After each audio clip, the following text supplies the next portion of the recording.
Derek is in Sandycove in County Dublin this morning, getting up close and personal with Tommy's favourite author. He goes to bed with Ulysses every night. Absolutely nicely done there, Tommy.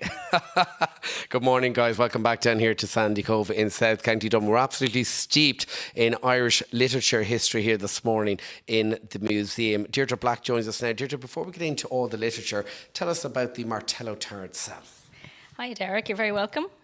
This is the Sandycove Martello Tower, and it's an extraordinary structure. It was one of 50 Martello Towers built around the whole country in 1804, 1805.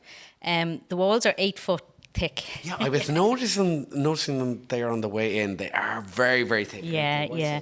So they were built to withstand a cannon attack, basically from the sea, to protect the soldiers who were inside.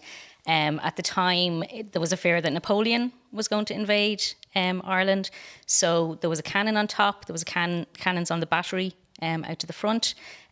So the towers were spaced out, so basically there wasn't a part of the coast that wasn't defended.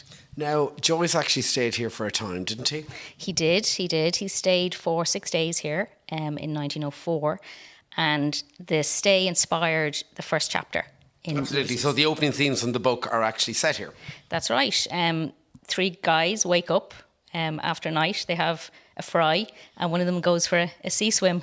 So that's like I did this morning. Exactly. And of course, he was inspired by Oliver St. John Gogarty, who invited him to stay in the tower. That's right. Oliver rented the tower for a longer period. So yeah, he was a guest of Oliver St. John Gogarty here. And the book itself, is it quite a difficult book to read? Well, do you know what? I'll admit, I read it for the first time this year. You know, like many people, I'd sort of meant to have a go at it, and it started and stopped it. But I read it this year in a group. With help, you know what I mean, getting through, and it's really wonderful. I'd really highly recommend it. Hard to digest. Do you know, with help and in a group with people helping you through it and talking you through it and giving you, tips and, ways to understand various parts of it. But essentially it's an ordinary day, and it's about ordinary people making their way through that day. And in fact, a lot of the characters in it are real Dubliners who were knocking around Dublin in 1904, and I find that quite fascinating. I imagine my great-grandmother, is one of the background characters walking down Grafton Street, So it's a very real book in that way as well, and obviously there's a lot of complexity to it. And the tower here, of course, run by volunteers too. That's right. An incredible group of people who, if you visit the tower here, you'll meet the volunteers and they'll show you around. They also run events and they run reading groups, so it's an extraordinary huge amount of work that. And we're going to meet one of the volunteers. We're going to pop the camera over here to Frank Coogan. Frank, we're going to walk and talk because this place is absolutely steeped in literature history. We've got lots of artefacts from James Joyce himself. Yes. Well, I suppose the most interesting artefact is the face of James Joyce, which is here. This is the death mask, which was taken by the sculptor Paul Speck in Zurich just after Joyce died in 1941. So that was cast. That's a cast of his face. That's his actual a model of his face, yes. And that's insured for a good few bob as well, is it? I suppose it is, yes.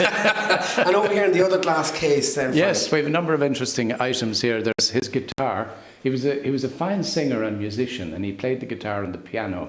By the way, we have the piano also, but it's in the Lexicon Museum in Dunleary at present. And it looks straight onto the tower here as well, yes, doesn't it? You can see it just up the way. Yes, now that guitar, that dates back to when, 1916? During the time he was in Zurich. He went there in 1915 during the First World War, and he spent a few years there before going on to Paris. And then this is a waistcoat, a very fancy waistcoat. That's his walking cane. We also have a tie, which is handed on to us from Samuel Beckett, and a cigar case. We have a number of other images of Joyce. This is one by the famous artist Louis Le Brocq, which was donated to the tower by Erling. And it's free to the public, which is fantastic, isn't it, Frank? Well, it was open to the public 7 days a week. We now open 5 days a week. That's since COVID. And it's free. Free to the public. Free. So there you have it, lads. joycetower.ie if you want to come down. It is free to the public. This place absolutely steeped in literature history, so certainly well worth a visit. But for now, back to you guys in the studio. Great stuff. Thank you very much, Derek. That's lovely. I love that. Those are some good walls there. We couldn't even get a signal through. Some good thick walls.